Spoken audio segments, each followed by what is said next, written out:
Greetings, traveler. Stay a while and listen as I tell you a story about a civilization that travels as far as the eye. As Far as the Eye is a roguelike turn-based resource management game made out of procedural situations, natural events, skill trees, and hard choices. It is a cool little game that comes out on Steam today. Published by Goblin Studio, who gave me a free review copy to show to you guys. And it is developed by Unexpect. So what is the game about? Well, the game is about a set of nomad tribes that live in this fantasy world. They are called pupils, the inhabitants. And the world is kind of strange. Every cycle, as they call it, the world gets flooded and harassed by natural disasters or vagaries, as they call them. And so they make this nomadic travel to the Eye, the center of the world where they are safe from, and it's like a little Garden of Eden type thing where they are. That's where they hang out until the world resets, and they travel back to their home area. So, as far as the game, you have a campaign in here that I have played through. This is basically just a tutorial, and I thought it was a little bit slow. It explains the game in great detail, so I would say that I am fairly well versed in as far as the eye by now. But it's definitely a difficult game. And then over here is the real game, the game mode. So let's go for a new game. We'll delete the old one. I did a short test run just to see what it's all about, and I am enjoying this game quite a bit. So here we go. You select a tribe. There's the west, south, east, and north tribe that you can play as. To unlock anything other than the west tribe, you have to beat the game first. So we are still on the west tribe. It consists of 3 pupils. These are the little fellas here. This is their basic form. When they do jobs, they turn into other shapes, which is kind of interesting, and I hope we get to see it. We will get to see that. It's basically the whole game. The West Tribe starts with 3 pupils, 1,400 rations. Each tribe gets like a different trait thing, and they get 3 random positive and 3 random negative. The West Tribe that we will just dive in and play as is originating from the region in the west of the Eye. Guiding one of these tribes is a calm adventurer. The Westians are compassionate, ascetic, and gentle. They bend to the will of the Sai and are happy to adopt all forms, working in all trades. We are the Sai, by the way. We are the Sai that whispers in the ears of the pupils and tells them which way to go. So there you go. We are a god in their realm. Their region is diverse, and their path to the Eye, although strewn with pitfalls, is the most lenient of all. They start from a large, balanced area, which allows them to stock up on food before continuing on their journey. An ancient land, sedentary populations, the West is dotted with extraordinary places to explore, ruins and sacred sites. Let's just dive in. Here we are. Welcome to As Far as the Eye. You have activated the basic tutorial. You can deactivate it in the options menu. If you've never played the game, you should just play the campaign. And I do recommend anyone try the campaign before you dive into the game itself. I did want to go and turn off the tutorial. I thought I had already done it. Let's go into the settings menu here. Gameplay. It says on basic. Okay, we'll go for disabled, and there you go. I do want tooltips, I suppose. It's not the same thing. But in-game help level, I feel it when you know the game. It's very invasive and takes up a lot of time to read the whole thing. And so we will be trying to play without it, and we'll be left at the mercy of my skills, which are maybe to be questioned. We'll see. We have the world in question. This is our starting area. Oh, here is the world map as it was. Here is where we start. We will travel through these halls, as they're called, until we reach the Eye. To get here, we need, as I said, to pass through this little path here. We can choose our own path. Every time you play, the game is randomized, so my map in my test game was way different from this one, and this one looks significantly harder which is interesting. We can click on halts to see what we anticipate will be there. The further away they are, the less details we get. And then there's a cost associated with getting there, which is related to the pathway itself. So this is called the Way of Feathers. To pass through the Way of Feathers, the only thing that we need is to have 3 builders, which is not an only thing. I think that's almost impossible, but we might be able to do it. The other one over here is the Way of the Beaver, which requires 375 wood. Alright, and 2 gatherers. That's way more doable. That'll lead us to the Big Sacred Lakes Hold. Interesting. There's some sacred sites up here. Alright. And I think it's going to be really, really hard to get 3 builders. Also, this is a small hold, but it's protected.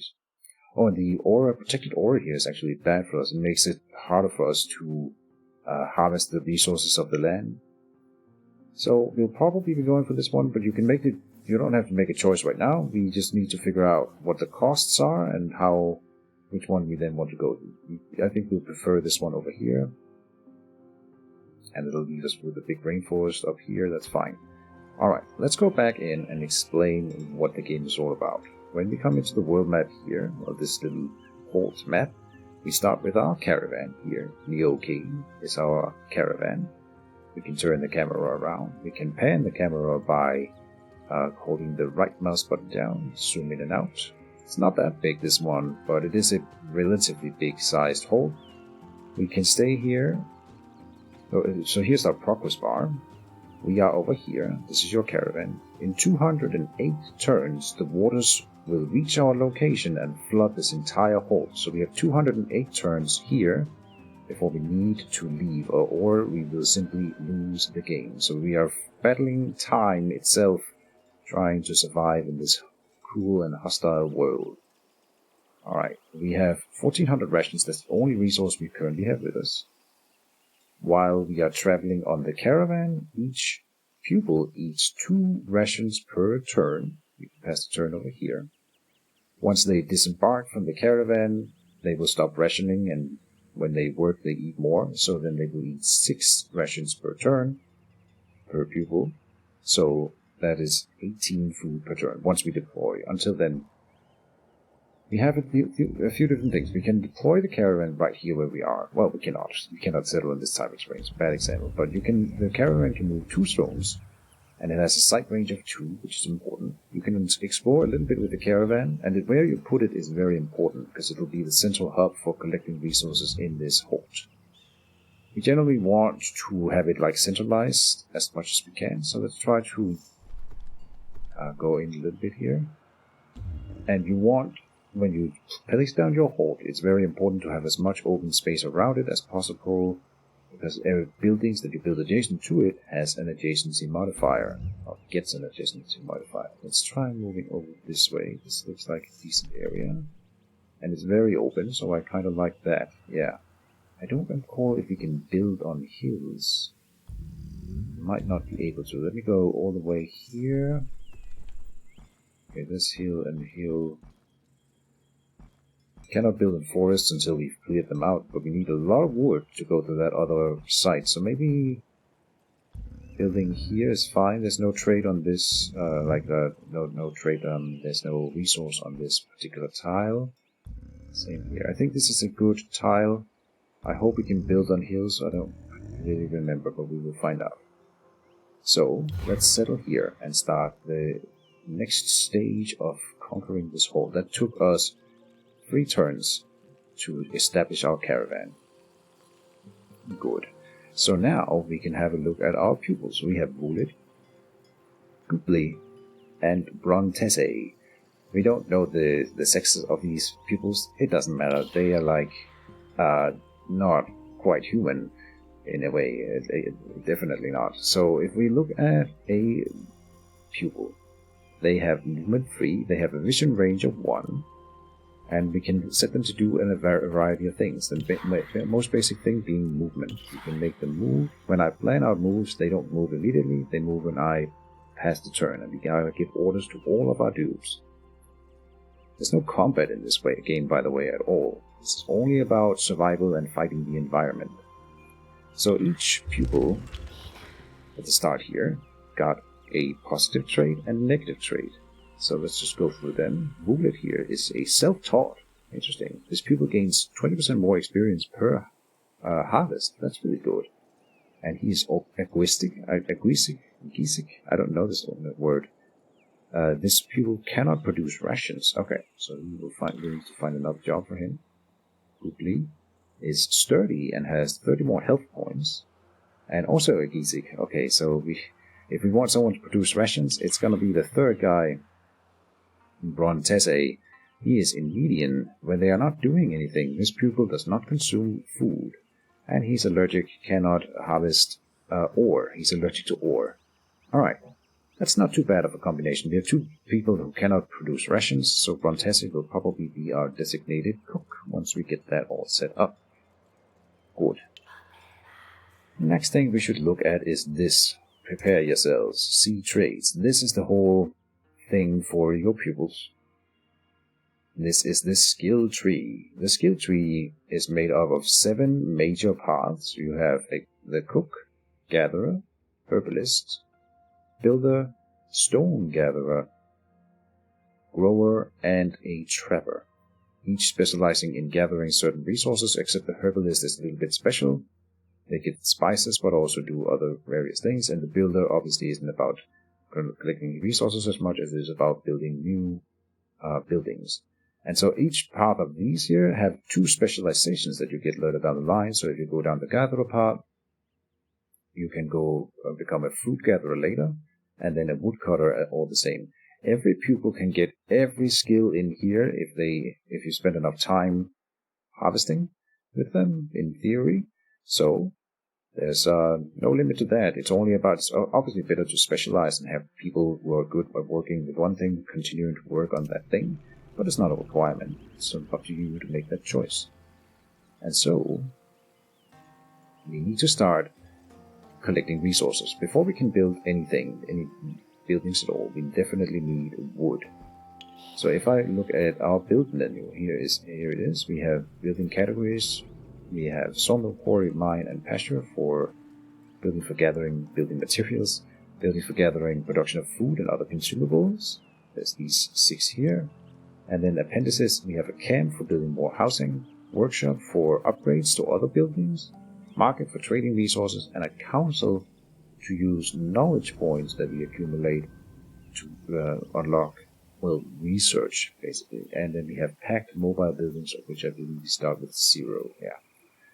But we can, basically, with every building, you can make either a permanent construction in the location that you're at, or you can make a mobile one you can take to the next level. They are more expensive, and you do have to make room for them on your caravan at a screen that we will need to examine later when we move to the next hold.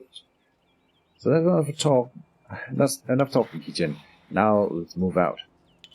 And I think we will want at least one to explore the area. One pupil. And I think I will send Googly. He's got sturdy points, so if he gets like events that might take away some of his health, he will be less effective.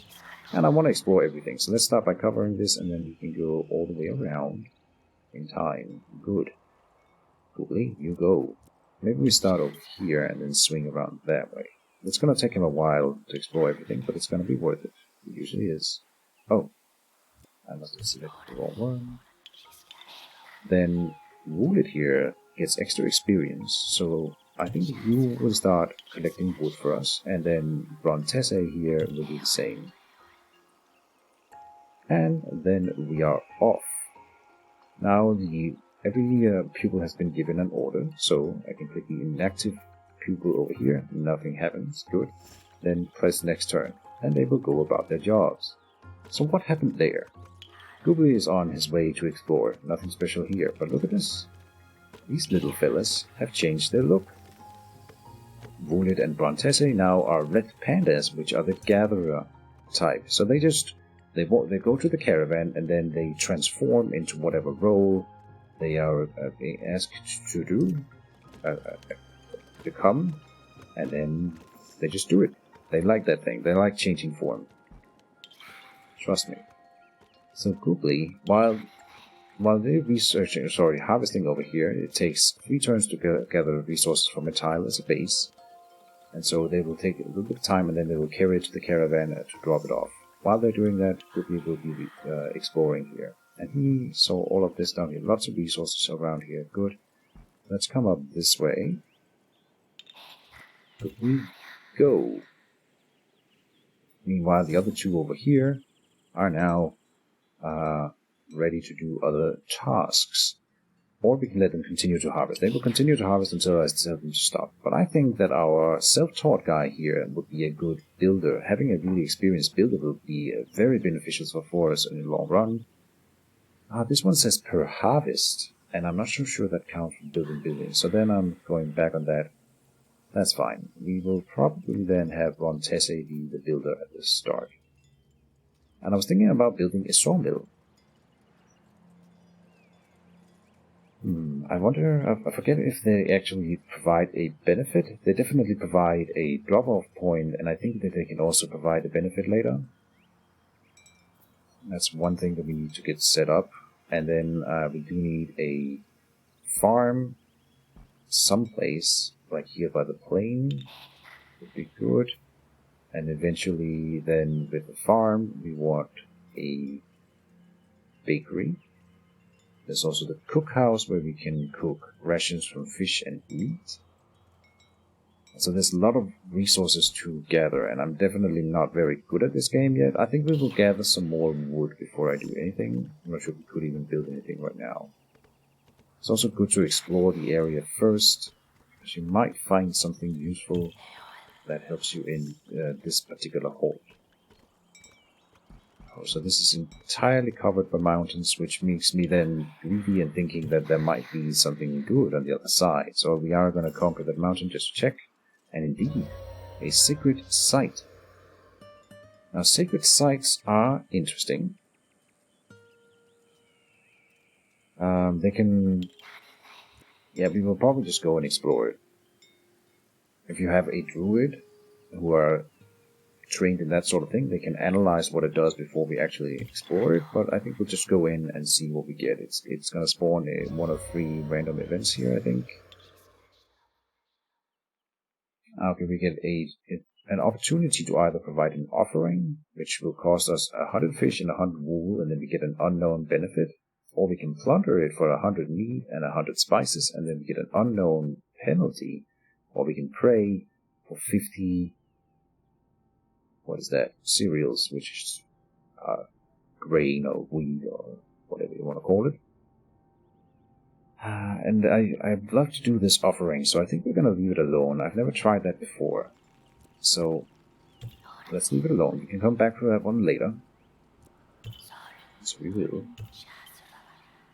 Skirt around the outside of the map here, see if we can find more stuff that are capable of being explored like that. Meanwhile, we now have 160 wood, so we could build something. And we should. Gathering is all fine and well, but we do want to build some buildings. I think we should start with... there's a lot of good options. We have wool here, these little llama types. Wool there, alright, here. So if I build sort of centrally over here a pasture, we could collect wool from this general area. That seems like a decent idea. We will need that relatively early. I don't want to override the resources on the tiles though. Maybe up there then? Seems like a decent idea. Let's go and get that built out there. Off you go. Ron Tesse. Meanwhile, Goopy is continuing his explorations. He wasn't able to move on to this mountain tile. It costs 4 movement points to end there, or to enter that tile, or your whole turn, if you don't have 4 movement points in the first place. Keep on going. Come up here. What we found?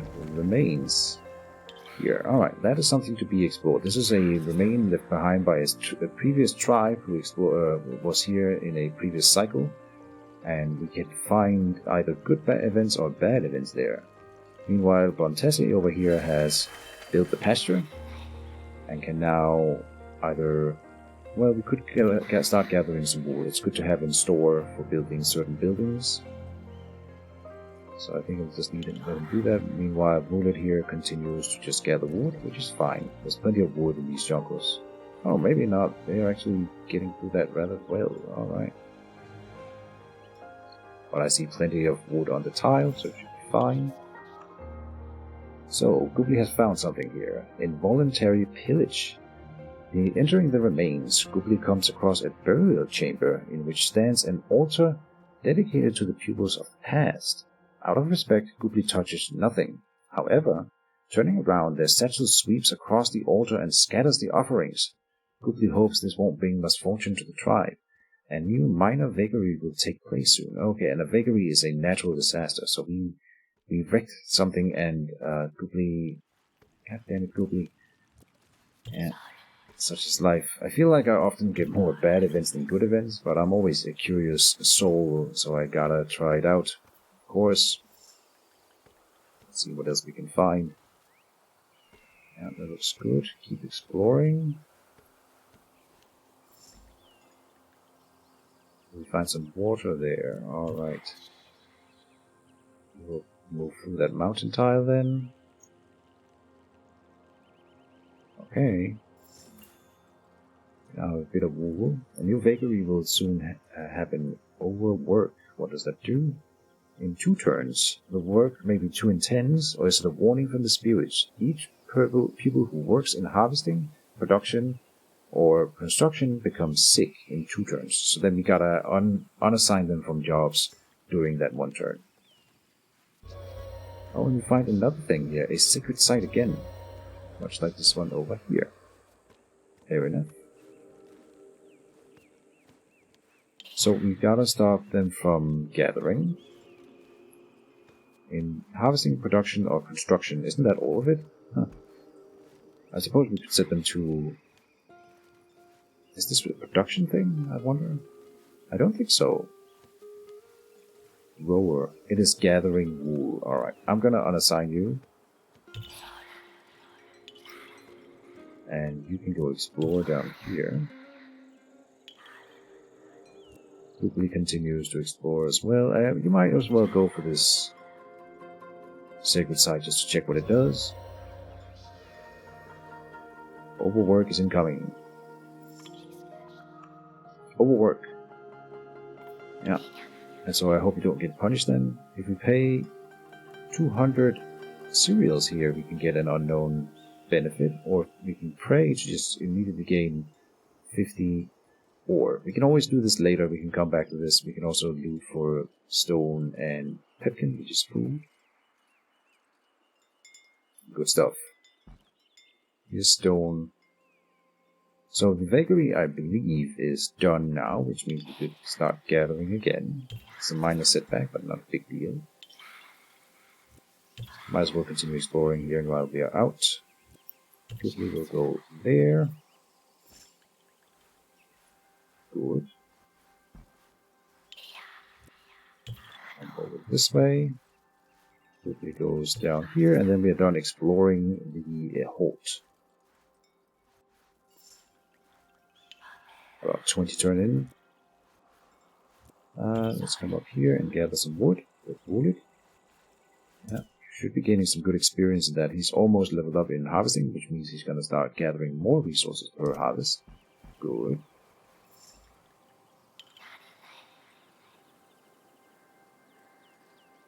And then, now that Goobly is done doing his thing, what do we do with you? With wood, we could build another building. Montese is our builder, having gained a little bit of experience in that already, so it's better to let him or her, continue to build. And right now they're in the middle of a gathering cycle, so let's just let them continue with that. I'll gather more wood over here.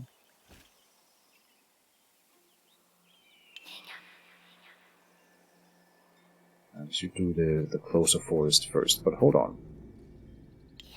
Yeah, you are done. I think I might want to build that farm now. We are gonna need food eventually. So, farm. I would love to build a transportable farm. You always need a farm. That's why we're gathering wool. We also need stone for that. And that means we need a quarry near a stone resource. Could we do that before we consume the 900 food is the question. I think so. Let me try to get that done. Oh, hold on. Need more wool as well. I'm gonna let you continue to do that, and then quickly wool it. Wool it could be a decent builder as well. It's fine to have two, I suppose. Going back on what I said earlier. Build a quarry down here. Oh, there's stone here. There. There's only one stone area down here. It has 300 stone. This one up here has more. So like a stone mine, a quarry right here would be way more efficient for gathering stone from these two sources. I think we'll go for that. We build a quarry up here. Permanent structure. Oh, and we find what here? Oh. And protective aura. So, an aura has a protective influence on food. This resource cannot be harvested within this area that is highlighted. Pupils who harvest other resources in this area are 50% less efficient. Select the aura to know its range. Send a pupil to calm the aura and render its influence positive on food instead. Right? So then you gotta assign a dude to stand on the aura and continuously calm it down so that you don't suffer from the penalty. So we gotta make sure we don't collect resources inside this aura as much as we can get away with it. It's just gonna be troublesome. That's a very, very poorly or well placed aura for the game engine. Bad for me. Alright. We'll work around it.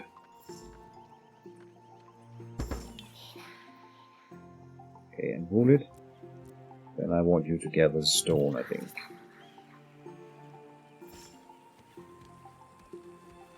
So now we're gathering a lot of resources. We're eating through our food rather quickly, but we are not far off from being able to build that mobile farm. 120 wood will be there soon, so it's only about the stone, and it'll take 3 cycles then to get that from wood here. 40 per. Yeah. I think we'll get away with it. Just let them harvest. We emptied out a forest tile here. So then Goopy will just find the next closest one, which is the next line here. No worries. And there we go. Now we have enough stone. So then I will send Fontessa down to build the mobile farm down by this farmland here. Good.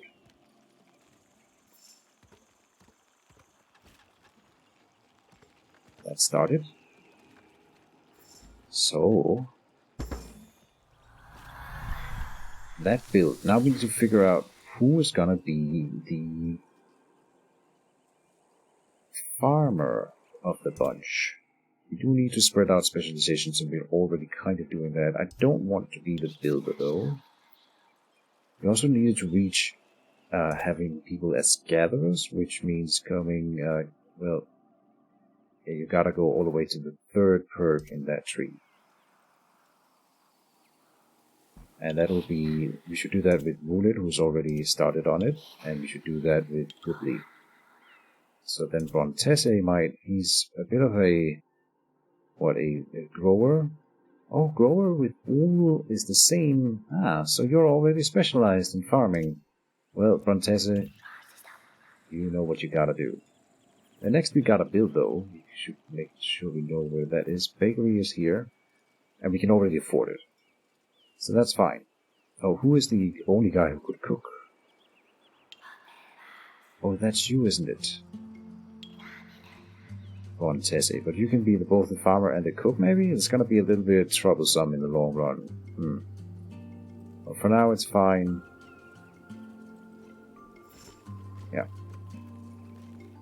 Okay. 620 rations in total here.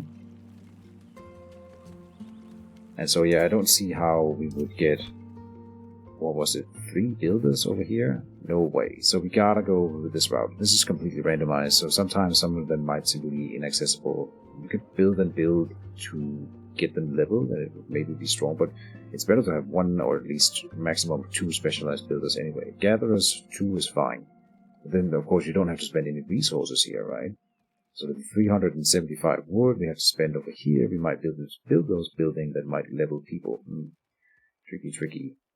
I do think I want to go up this route, though. But I think this is a good spot to cut the episode. So this is an episode of As Far as the Eye, and I'll be preparing a full playlist for the release of the game. So see you guys soon. You should be able to check out the next video immediately.